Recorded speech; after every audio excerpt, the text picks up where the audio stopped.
은퇴는 끝이 아니라 두 번째 인생의 시작입니다. 하지만 준비 없이 맞이하면 그 시작은 막막할 수 있죠. 오늘 영상에서는 은퇴 후 반드시 준비해야 할 5가지를 이야기합니다. 그동안 앞만 보고 달려오셨을 여러분을 위해 후회 없는 노년을 위한 실질적인 지침을 전해드리려 합니다. 지금부터라도 늦지 않았으니 차분히 따라오세요. 첫 번째, 가장 중요한 변화는 바로 마음가짐에 있습니다. 삶의 의미, 목적 다시 세우기. 우리는 평생 직장이라는 큰 울타리 안에서 소속감과 성취감을 느끼며 살아왔습니다.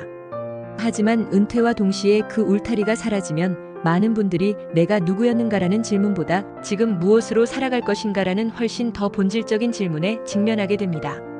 퇴직 후 존재감의 상실을 겪는 분들이 의외로 많습니다. 바쁜 일상 속에서는 미처 생각지 못했던 허전함과 공허함이 찾아올 수 있죠. 직장이 사라진 자리에 목표와 역할이 필요합니다. 더 이상 회사에 얽매이지 않아도 되는 이 시간을 어떻게 채워나갈지 미리 고민하고 계획하는 것이 중요합니다. 거창한 계획이 아니어도 좋습니다. 작은 것부터 시작하세요.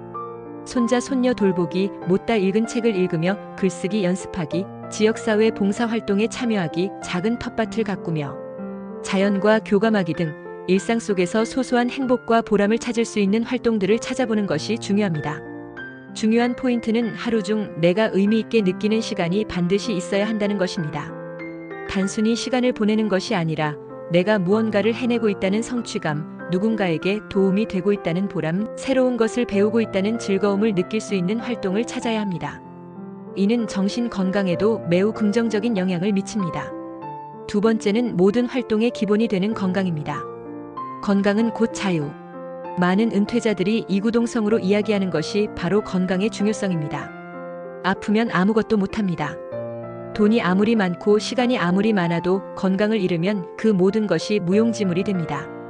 건강은 은퇴 이후의 삶을 온전히 즐길 수 있게 해주는 가장 중요한 자산입니다.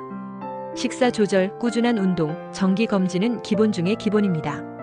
식단은 영양 균형을 맞춰 제철 음식 위주로 섭취하고 매일 꾸준히 몸을 움직이는 습관을 들이는 것이 좋습니다. 하루만보 걷기, 집 근처 공원에서 맨손 체조하기, 동네 수영장 다니기 등 부담스럽지 않으면서도 꾸준히 할 수 있는 운동을 찾아보세요. 그리고 나이가 들수록 놓치기 쉬운 것이 바로 정신 건강입니다. 우울감이나 외로움을 방치하지 마세요. 은퇴 후 삶의 변화로 인해 일시적인 우울감을 느낄 수 있으며 사회적 교류가 줄어들면서 고립감을 느낄 수도 있습니다. 이럴 때는 주저하지 말고 전문가의 도움을 받거나 마음을 나눌 수 있는 사람들과 적극적으로 교류하는 것이 중요합니다. 취미와 사람은 최고의 예방약입니다. 즐거운 취미 활동을 통해 스트레스를 해소하고 새로운 사람들과 교류하며 정신적인 활력을 유지하세요. 중요한 포인트는 하루 만보 걷기처럼 몸을 활성화하는 활동과 일주일에 한 번 동네 모임, 참석처럼 사회적 교류를 늘리는 활동을 병행하는 것입니다. 세 번째는 현실적인 경제적 준비입니다. 경제적 설계, 소박함의 미학. 은퇴 후에는 소비가 아니라 지출 관리가 핵심입니다. 더 이상 고정적인 월급이 들어오지 않기 때문에 현명한 지출 계획은 필수입니다. 많은 은퇴자들이 노후 생활비 부족으로 어려움을 겪는 경우가 많습니다. 막연한 기대보다는 현실적인 예산표를 작성하고 철저하게 관리하는 것이 중요합니다. 고정 수입이 줄기 때문에 불필요한 지출을 줄이고 꼭 필요한 곳에만 돈을 쓰는 습관을 들여야 합니다. 자녀 지원은 과감히 조절하세요. 자녀에게 모든 것을 희생하는 것이 부모의 역할이라고 생각하기 쉽지만 은퇴 후에는 독립적인 삶을 위해 자녀 지원을 점진적으로 줄이거나 중단하는 것이 바람직합니다. 자녀에게도 자립할 기회를 주는 동시에 부모의 노후를 지키는 현명한 선택입니다. 만약 경제 활동을 지속하고 싶다면 소일거리라도 즐기며 수입을 만드는 것도 좋은 방법입니다. 과거의 경력을 살려 작은 강의를 하거나 취미 생활을 통해 만든 물건을 판매하거나 유튜브 채널을 운영하며 수익을 창출하는 등 다양한 방식으로 경제적 활동을 이어갈 수 있습니다. 중요한 포인트는 소비를 줄이되 행복은 줄이지 않는다는 자세입니다. 적은 돈으로도 풍요로운 경험을 할 수 있는 방법을 찾아보세요. 값비싼 명품보다는 소박하지만 의미 있는 경험에 투자하는 것이 진정한 행복으로 이어질 수 있습니다. 네 번째는 사회적 관계의 중요성입니다. 사회적 관계 유지, 고립은 병입니다. 노후 행복은 외로움을 어떻게 다루는가에 달려 있습니다.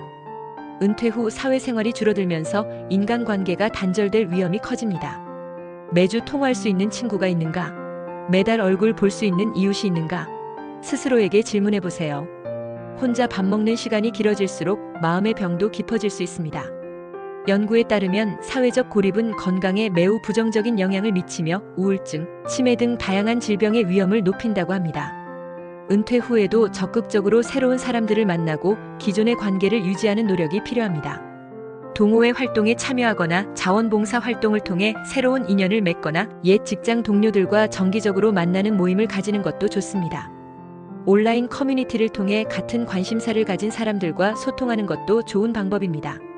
중요한 포인트는 한 달에 한 번은 친구나 가족과 약속 잡기처럼 의도적으로라도 사회적 교류의 기회를 만드는 것입니다. 단순히 만나는 것을 넘어 진심으로 소통하고 서로에게 의지가 되어주는 관계를 만들어 나가야 합니다. 마지막 5번째는 삶의 즐거움을 찾아 나서는 것입니다. 나만의 취미, 인생의 새로운 중심 만들기. 이제는 내가 진짜 하고 싶은 걸 해도 되는 시간입니다. 평생 일에 치여서 미처 해보지 못했던 것들을 시도해볼 절호의 기회입니다. 여행, 그림, 사진, 음악, 독서, 글쓰기, 수공예, 텃밭 가꾸기 등 자신에게 즐거움을 줄 수 있는 다양한 취미 활동들을 찾아보세요. 새로운 것을 배우는 것은 뇌 건강에도 매우 좋습니다. 악기 연주를 배우거나 외국어를 공부하거나 코딩을 배우는 등 지적인 자극을 주는 활동들은 뇌를 활성화시켜 치매 예방에도 도움을 줍니다. 나아가 영상 제작, 블로그, 유튜브 등으로 기록하고 공유하는 삶에도 도전해보세요. 자신의 경험과 지혜를 다른 사람들과 나누는 과정에서 큰 보람과 즐거움을 얻을 수 있습니다. 중요한 포인트는 즐거움은 건강과 행복을 부른다는 것입니다. 취미 활동은 단순한 시간 때우기가 아니라 삶의 활력소가 되고 정신적 만족감을 주는 중요한 요소입니다. 은퇴는 단순한 끝이 아닙니다. 진짜 나답게 살아갈 수 있는 시간의 시작입니다. 지금부터라도 늦지 않았습니다. 오늘 내가 걷는 이 길이 내일의 내가 고맙게 여길 수 있는 길이 되길 바랍니다. 여러분의 지혜로운 은퇴 준비를 응원합니다. 이 영상이 여러분의 은퇴 설계에 작은 도움이 되었기를 바랍니다. 구독, 좋아요, 댓글로 여러분의 은퇴 이야기를 나눠주세요. 다른 분들에게도 큰 힘이 될 것입니다. 다음 영상에서 또 만나요.